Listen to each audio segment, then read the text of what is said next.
Good morning. Today, or actually afternoon, not afternoon, morning for me, afternoon for you. Today, we are going to be doing 3.5. Make sure your spiral's out. Make sure you have your book opened. I'm on page 156. So let's go ahead and press pause and make sure everybody has their spiral and everybody's book is open to page 156. All right, today we are going to be learning about parallel lines, perpendicular lines, slope, distance from points to lines, all things that you already know how to do. We're just going to put them together. Okay, so our very first vocabulary word is called directed line segment. Right here. Again, I'm on page 156. Okay, so a directed line segment means that you start at a point, point A, and you move to point B in this direction of A to B. So starting at A, moving to B, that's all it means. So here it says, find the coordinates of point P along a directed line segment. So the coordinates of point P would be any point on this line, and we're going to get to this ratio stuff in a minute, where we start at A and we move up a given amount of space to point P on our way to B, but we don't quite get to B. We are going in this direction. So let's think back to when we did ratios in previous years. We've got a piece of scratch paper here. Okay, so if you have a ratio, put this in your notes, please. You have a ratio, it can be written in multiple different ways, right? So if our ratio is 3 to 2, we could write it like that. Ratio 3 to 2. We could write it like this, a given ratio of 3 to 2. You could also write it like this. 3 to 2. Also, you could break it up and write the parts of the ratio. So if we have a ratio of 3 to 2, what is our total parts? Well, we have 3 parts over here and 2 parts over here. So our total parts are going to be 5. And this side of the ratio is going to have 3 of those 5 parts, right? And this side of the ratio is going to have 2 of those 5 parts. So this is how we would write the total combined parts of our ratio.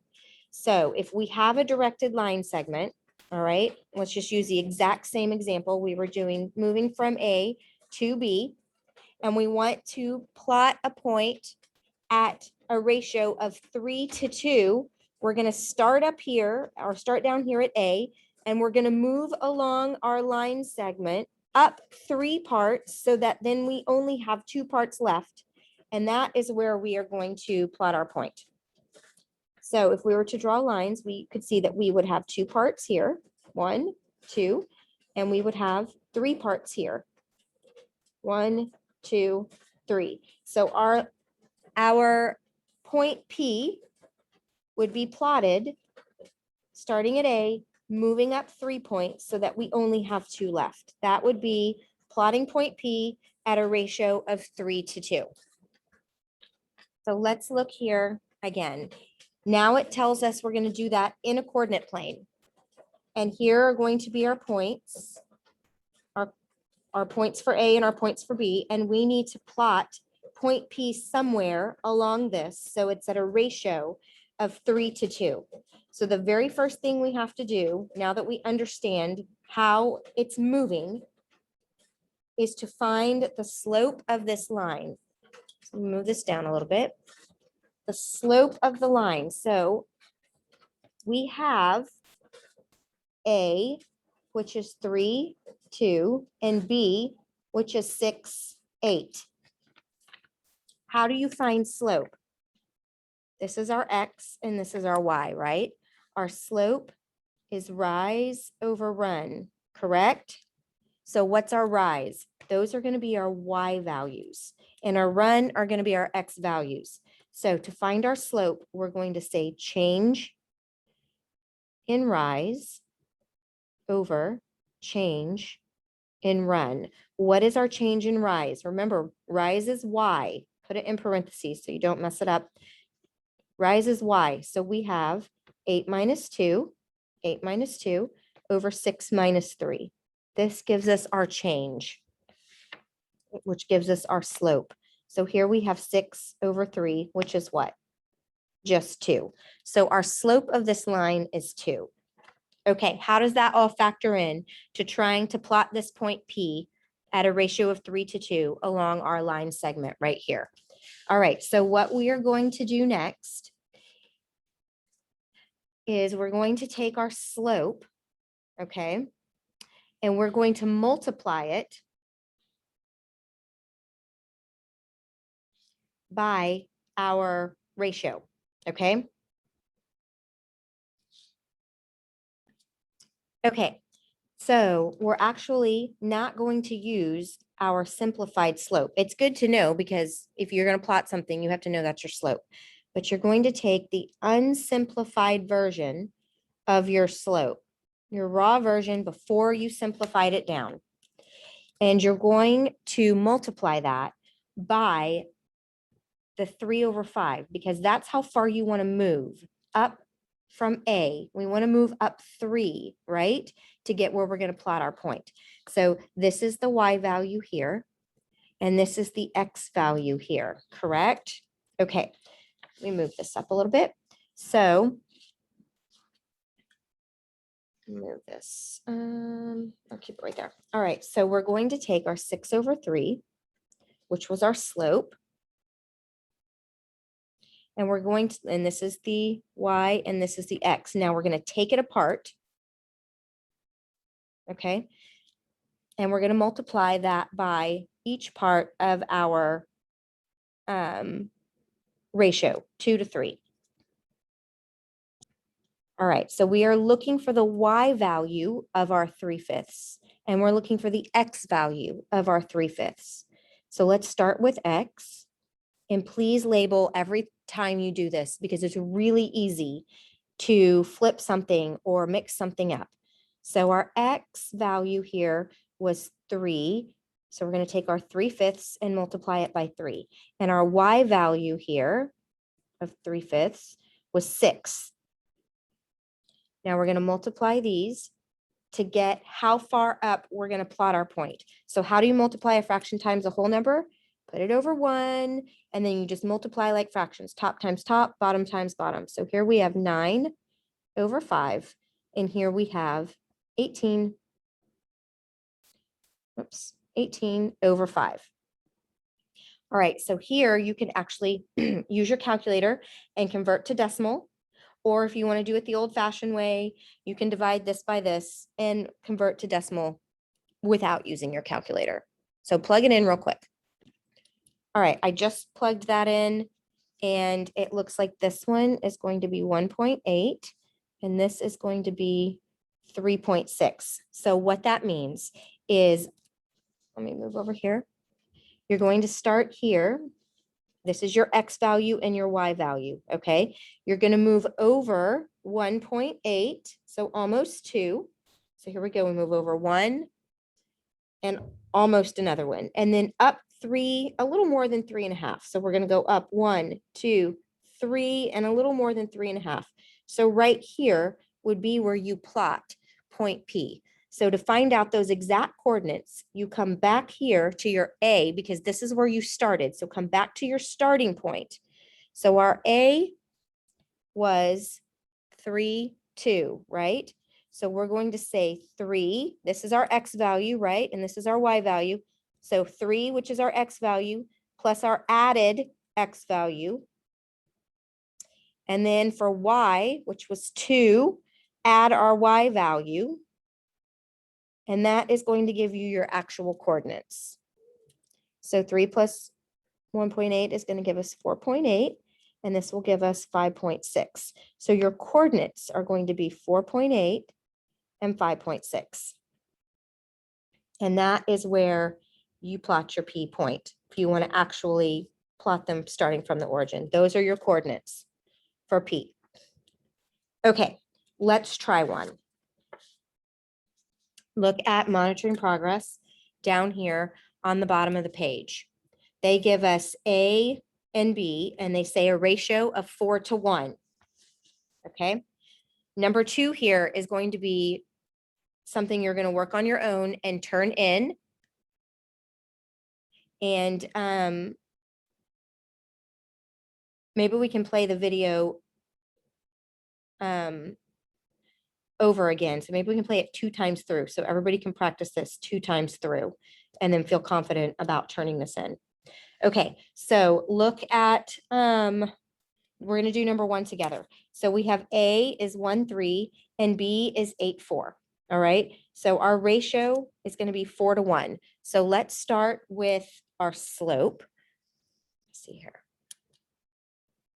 Move this up a little. There we go. We're going to start with our slope. Okay, so A is 1, 3 and B is 8, 4. If you try to skip steps, there is a high chance that you may make a mistake somewhere. Mistakes are really easy to happen with this unit. All right, so label your X's and your Y's. And again, we want change in rise over change in run, okay? So our change in rise is going to be our Y values. We're going to subtract them. So 4 minus 3 over our change in run, which is our X, 8 minus 1. So that gives us 1 over 7.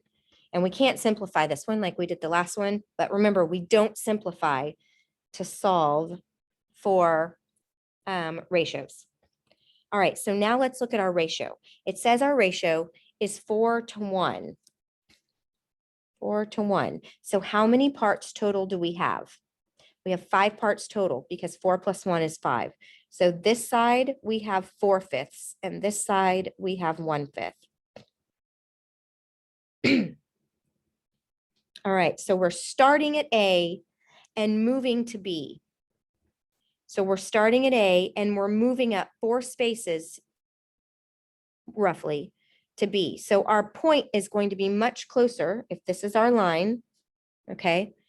And this is A and this is B. We're moving up and we have 5 slots here, 2, 3, 4, 5. We're going to move up 4 of them and put our point somewhere. Well, that was a bad arrow, somewhere like that. Okay. But we don't know exactly what that is without figuring it out. So we're going to use this one because it asks for a ratio of us moving up 4. Okay. All right. So this is our Y value of our slope, and this is our X value of our slope. Make sure you label stuff so you don't mess it up. All right. So to get our X coordinate that we are moving along here, we're going to take the X part of our slope, which is 7, and multiply it by the ratio that we are moving. Then to get our Y part, we're going to take our Y value of our slope and multiply it by the ratio in which we are moving. And again, to multiply whole numbers, put them over 1, multiply straight across. So we have 28 over 5 here, and we have 4 over 5 here. So now you can convert that into a decimal. 28 over 5 is going to be, hold on, I can do this one in my head. Sorry, not 3, 5.6, and 4/5 is just going to equal 0.8. Okay. So this is how far we're moving from point A. We start at point A. Again, this is our X. This is our Y. We move over 5.6. And then we're going to move up 0.8y. Obviously, this is not what our line looks like. It's probably much, it's probably like this. I just drew it without thinking. Okay, so, all right, let's find our actual coordinates. To find our actual coordinates, we take these values and we add them to our original place we started from. And our original place we started from was A, 1, 3. There it is, A, 1, 3. So we started at A, which was 1, 3. So now we're going to add 5.6 to the x value. So 1 plus 5.6, and that gives us 6.6. And then we're going to add 0.8 to our y value, which is 3 plus 0.8 gives us 3.8. So our coordinates are going to be 6.6 and 3.8. All right, so let's press pause and everybody try number 2. Okay, for number 2, if you got negative 0.2 and 2.2, then you did it correct. So I want to see all of the work that you did on this. And if you did not finish, or you need to go back and do it again, or you got it wrong, I actually want you to spend time in class making sure that you get this one right. Go back through every single step. We'll replay the video twice so you can pay attention. Nobody should be up. Nobody should be talking. Everybody should be working. All right, let's move on now. All right, look at the top of page 157. We have some new theorems, and I say new loosely because they should already be on your theorems project. So grab your theorems project and let's make sure you understand what these are trying to convey so that you can use them when you need to use them. All right, so our first one says theorem 3.13, slopes of parallel lines. And we talked about this a little bit yesterday. Hopefully it is a review for you from Algebra 1. But it says if you have parallel lines, then their slopes are the same, right? So our slope format would be y equals mx plus b. So if your lines are parallel, these m's are equal. Yes? All right. Our next theorem says slopes of perpendicular lines. And this one we talked about yesterday also. If you have perpendicular lines, write this in your notes if you don't have it from yesterday or if you need a refresher. Slopes of perpendicular lines. Slopes of perpendicular lines are negative reciprocals. Write it all out. All right, negative reciprocals. What does that mean? If my slope is 2, then my negative reciprocal, my perpendicular slope, you're going to change the sign, make it negative, and then flip it. This would be like 2 over 1. So my perpendicular slope would be negative 1/2. Okay. If my slope is 1/3, then my perpendicular slope, you're going to flip it and add the negative sign, would be -3. If my slope is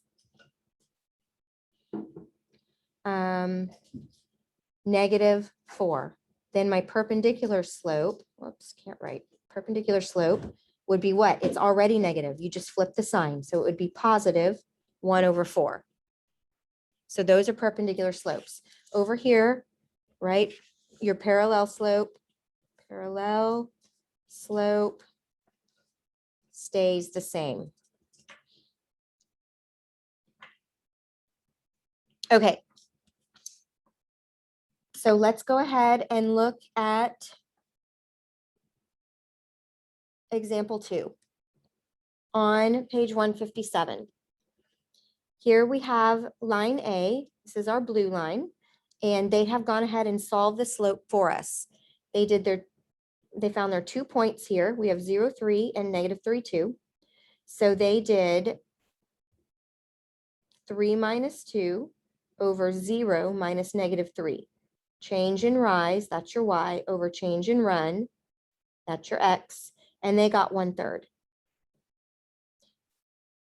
Then they found the slope of line B, which is 1/2. Here's the 2 red points they used. The slope of line C. Here's the 2 green points they used. They got 1/2. And the slope of line D, this one right here, they used this point right here because it's on line D, even though it's blue, it's still on line D. And then they used this point right here to find the slope, and they got -2. So it says which lines are parallel and which are perpendicular. So this is the solution. You have to find the slope of all of them to find parallel and perpendicular lines. So looking, which lines have the same slope? So that's going to be B and C, because both slopes are 1/2. That means B and C are parallel. And then here we have -2. And -2 for the purple line, line D, is a negative reciprocal of both C and B. That means it is perpendicular. This purple line is perpendicular to the red and the green. So line D is perpendicular to both line B and C. Line A is not anything to any of them. So that's how you would find that. So let's try one. Please try monitoring progress. Number 3 at the bottom of 157. So far for today's grade, you're going to turn in the monitoring progress number 1 that we did together, the number 2 that you did on your own, showing me all of your work. And now we're going to do number 3. Okay, so first we have to determine the slopes of these lines. So I want you to determine the slope of line A.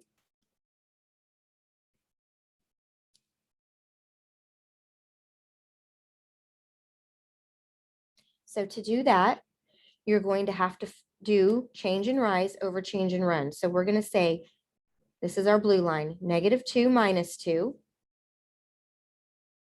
So this is A over your rise, -2 minus 0. So what is your slope here? -4 over -2. Two negatives equal a positive. So here we just have 2. So let's do B now, the red. So our change and rise is -1 minus 3 over 0 minus 2, which gives us -4 over -2, which just gives us 2.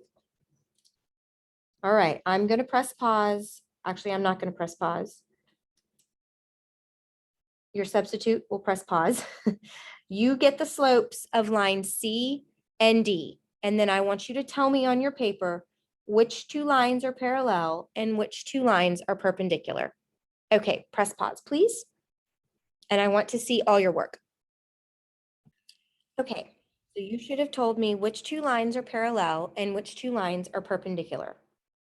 Okay, so now we're going to do, that's actually all we're going to do from this section, because I like to divide this section into 2 parts. So now we are going to take a look at the 3.5, 2 sets of worksheets. There's 2 front and back worksheets that you're going to be handed out now. Okay, we're going to start with this 3.5 warm-up. It says graph the line in a coordinate plane. You cannot do it on this. So you either need to attach another sheet of paper or you need some graph paper. So press pause, everybody get a clean sheet of paper or graph paper. There's graph paper on the back shelves if you need a piece. But you do need to start bringing your own graph paper because you're going to need that in here a lot. Okay, so let's go ahead and look at this. How do we graph y equals 6x? So if we have y equals 6x, to graph that, we need to know where this equation is crossing the y-axis. And there's nothing here, right? That means it's +0. So that means it is crossing the axis here at the origin. Now, our slope is 6, right? This is our m. Our slope is 6, which means we go up 6 over 1. It's rise over run. And there's nothing here. It's a whole number, so you can put it over 6. So we're going to go up 6, 1, 2, 3, 4, 5, 6, and over 1. And this is where you're going to put your point. Try to use a straight edge or at least draw something that looks semi-straight coming up through here, okay? So there would be your line for y equals 6x for number 1. Make sure you label these so I can grade them accordingly. All right, and we're going to do number 6 together, and you're going to do the rest of them. So number 6 says y equals -4/3 x plus 3. Okay, -4/3 x plus 3. So to graph that, we do have a b value here, right? This is y equals mx plus b. This should be review from Algebra 1 for everybody. Okay, so this is our slope right here, this 4/3, and this is our b value, which tells us where the graph crosses the y-axis. So it crosses at 3, put your point there. Now our slope is negative 4/3, 3. So we're going to go down 4, 1, 2, 3, 4, and to the right, 3. 1, 2, 3, right here. And this graph has a negative slope. Should look something like that, negative slope value. Okay, all right, you do the other ones, press pause on the video and you do the other ones.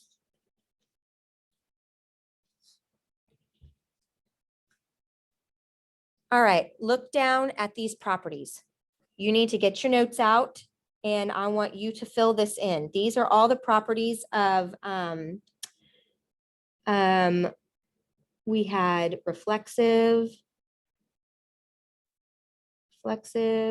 we had symmetric. Remember all of these? We had transitive. We had addition, subtraction,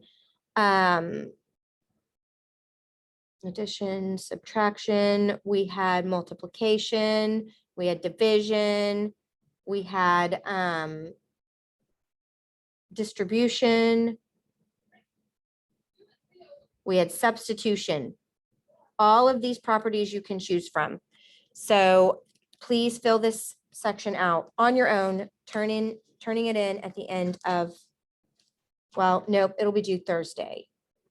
This worksheet will be due Thursday because this side over here where it says 3.5 practice A, that is your homework. All right, so let's look at this one right here. This extra practice one. Okay, this says find the coordinates of P along the directed line segment so that AP to PB is the given ratio. Okay, so you're starting at A and you're moving to B. So first thing you do, here's your ratio, write your parts. Please stand.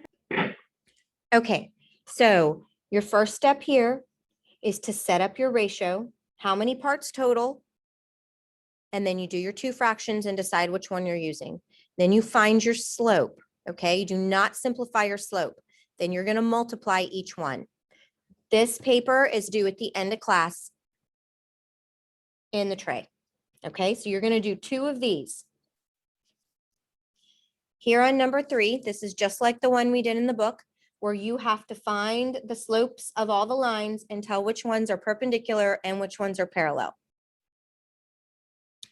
Number 4, it says tell whether the lines are parallel, perpendicular, or neither. How do you know if 2 lines are parallel, perpendicular, or neither? So here are the 2 points that make up the line. You have to find the slope of this one and the slope of this one. If the slopes are the same, they're parallel. If the slopes are negative reciprocals, they're perpendicular. If the slopes are nothing related, then they're neither. So these 1, 2, 3, and 4 is what you're going to do right now and put in the tray. You do not have to do the back. Do not cross it out because we're going to do this Thursday.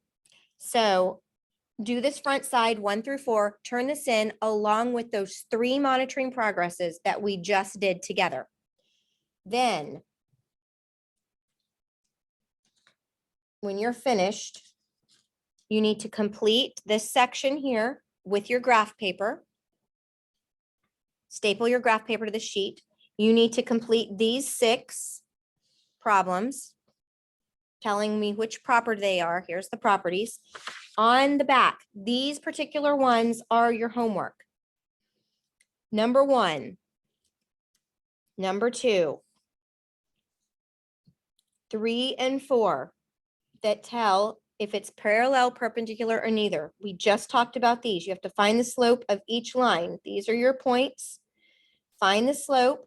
If the slopes are the same, they're parallel. If they're perpendicular, if the slopes are negative reciprocals, they're perpendicular. If they're not related, they're neither. Okay? None of the rest of this you have to do for homework yet.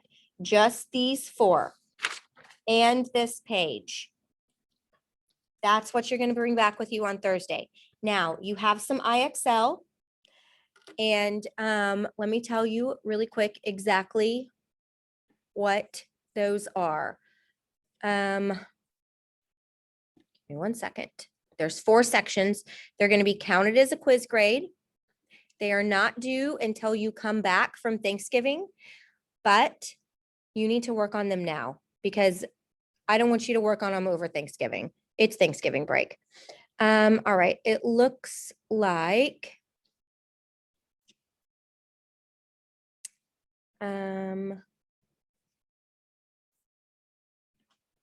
it's going to be in section E in geometry. Hold on, let me tell you for sure.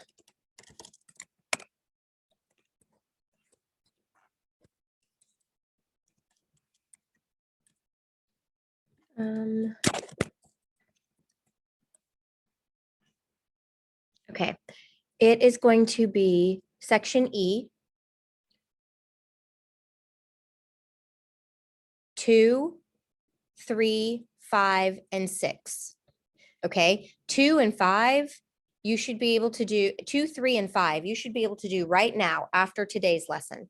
Okay, so these are in geometry, IXL.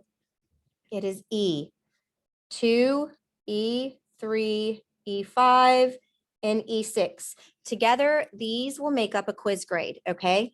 These 3 right now, you can do right now. So if you have extra time at the end, you can do them. No one is to be on their phone. Nobody is to be doing work for another class. You have plenty to do for this class. If we need to play the video again, we can. Also, there will be videos online for you to watch if you get stuck. Okay. All right. I will see you guys Thursday. Have a great day.